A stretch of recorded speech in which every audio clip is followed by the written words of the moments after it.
और अब देखते हैं कि आज के इतिहास में क्या लिखा है। वर्ष 1859 में आज ही के दिन ब्रिटेन के वैज्ञानिक चार्ल्स डार्विन ने इवोल्यूशन थ्योरी यानी कि विकास का सिद्धांत दुनिया के सामने रखा था।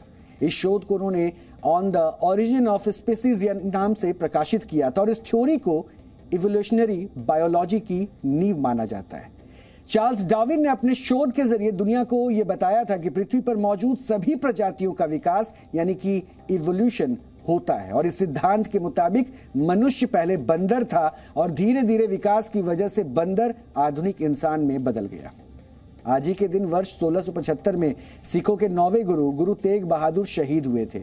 तब मुगल बादशाह औरंगजेब ने गुरु तेग बहादुर से इस्लाम धर्म स्वीकार करने के लिए कहा था।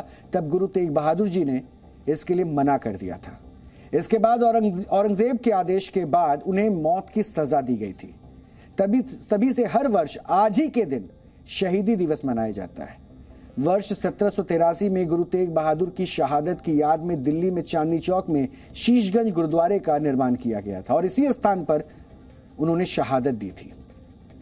वर्ष 1969 में आज ही के दिन अमेरिका का अंतरिक्ष यान अपोलो 12 पृथ्वी पर वापस लौटा था और इस मिशन में अमेरिका के 3 अंतरिक्ष यात्री गए थे। यह स्पेसक्राफ्ट लगभग 10 दिनों तक अंतरिक्ष में रहा था और इसने चंद्रमा की सतह पर लैंडिंग भी की थी और इस मिशन में पहली बार चंद्रमा पर कलर टेलीविजन कैमरा से ले जाया गया था। हालांकि तब एक अंतरिक्ष यात्री ने गलती से इस कैमरे को सूर्य की तरफ मोड़ दिया था और उसके बाद इस कैमरे के सेंसर खराब हो गए थे। अपोलो 12 मिशन चंद्रमा की सतह पर अमेरिका का लगातार दूसरा सफल मानव मिशन था जिसमें अंतरिक्ष यात्रियों ने चंद्रमा की सतह पर वॉक की।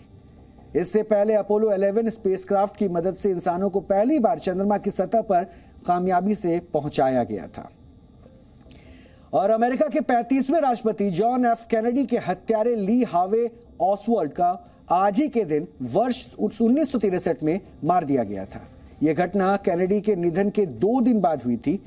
ऐसा पहली बार हुआ था कि दुनिया ने किसी एनकाउंटर को टीवी पर लाइव देखा था। तब ली हार्वे ऑसवाल्ड को पुलिस हिरासत में ही जैक रूबी नाम के व्यक्ति ने गोली मार दी थी। गोली लगने के बाद ऑसवाल्ड को भी उसी अस्पताल में ले जाया गया जहां पर 2 दिन पहले उसके हमले से घायल होने के बाद जॉन एफ कैनेडी का निधन हुआ था। कैनेडी अमेरिका के सबसे कम उम्र में चुने गए राष्ट्रपति थे और जब वो राष्ट्रपति बने तब उनकी उम्र सिर्फ 43 वर्ष थी। उन्हें अमेरिका का सबसे करिश्माई व्यक्तित्व वाला राष्ट्रपति भी कहा जाता है। अपनी किताब प्रोफाइल्स इन करेज के लिए कैनेडी को वर्ष 1957 में पुलित्जर प्राइज भी मिला था।